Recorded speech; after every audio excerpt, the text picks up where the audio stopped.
Bonjour chers internautes, bonjour à tous ceux qui me suivent à travers les 5 continents.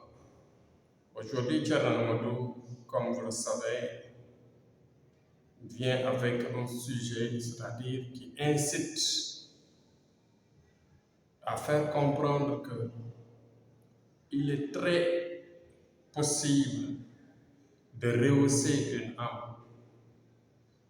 Il est possible de réussir une âme, d'aider une personne à réussir, à se relever, à poursuivre sa vie.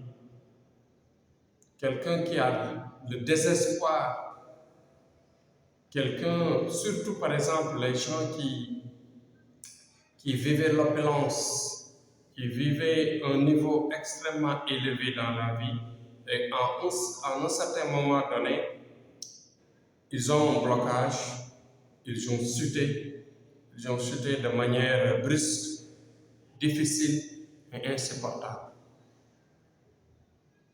On nous dit dans nos secrets qu'il y a bien sûr des méthodes de travail qui permettent effectivement de rehausser l'âme de la personne et de faciliter en même temps, avec une rapidité, un relèvement des économies de la personne, un relèvement de la puissance de la personne et un relèvement dans toutes ses activités qu'il avait avant cela.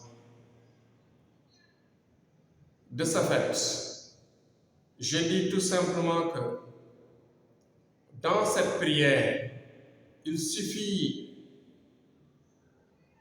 de s'orienter effectivement, directement dans ce qu'il faut, parce que dans ces cas-là, il faut savoir effectivement le réel sacrifice de l'âme, parce qu'une âme a un sacrifice qui est adapté à ça dans l'histoire du monde, dans l'histoire des grands hommes, dans l'histoire des grands prophètes. Vous savez qu'il y a eu des sacrifices avant leur arrivée que leurs parents et leurs arrière-parents faisaient, en voyant que ces âmes-là vont apparaître dans leur lignée.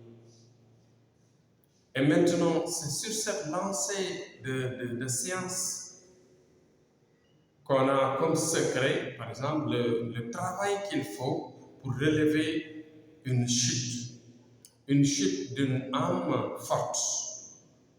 Cela nécessite une voyance, comme je l'ai dit. Cela nécessite un sacrifice exact et un travail spécifique par rapport à ça.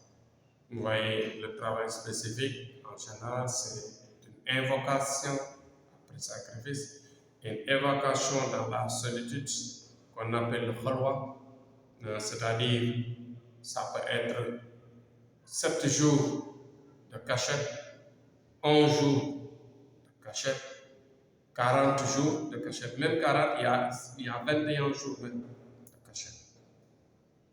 Quand tu es en cachette avec le khalwa, juste à la sortie, si le khalwa est bien fait, dites-vous bien qu'à la sortie, la personne se relève. S'il y avait un blocage au niveau des économies, ça se relève. S'il y avait un blocage au niveau de la célébrité politique, il se relève, etc., etc. Dans beaucoup de domaines, le khalwa, qu'on appelle la prière intense, qui relève l'âme de la personne, est là, cela existe. Donc, dites-vous bien que, comme j'ai l'habitude de le dire, nul ne doit baisser les bras, nul ne doit faire un fataliste en disant « je laisse entre les mains de Dieu ». Là, c'est aberrant parce que tout est entre les mains de Dieu. Donc, dites-vous bien que Dieu ne veut pas qu'on lâche, que l'on se décourage, mais que l'on fasse du fatalisme en disant laissons entre les mains de Dieu. Quand il y a chute, il y a un relèvement. Donc, ceux qui tombent ne sont pas des paresseux, ils ne sont pas des fainéants. Mais ceux qui tombent et se relèvent, ce sont ces gens-là qui vraiment, ce sont des héros, ce sont courageux. Et voilà, Thierno Amadou cherche les hommes courageux. Thierno Amadou cherche les hommes de rigueur qui veulent aller loin, qui veulent vraiment se battre pour qu'on puisse ensemble se battre et pour qu'on puisse ensemble relever les défis et gagner la guerre. Gagner la guerre, c'est-à-dire, comme je l'ai dit, la vie est courte, mais il faut la déguster, il faut travailler pour améliorer sa vie, son entourage et aider tous ceux qui tournent autour de nous, si on le peut. Donc, c'était ça mon message aujourd'hui.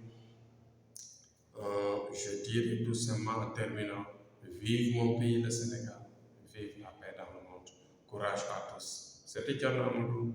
Demain, Inch'Allah, je reviens sur un autre sujet. Ne baissez pas les bras.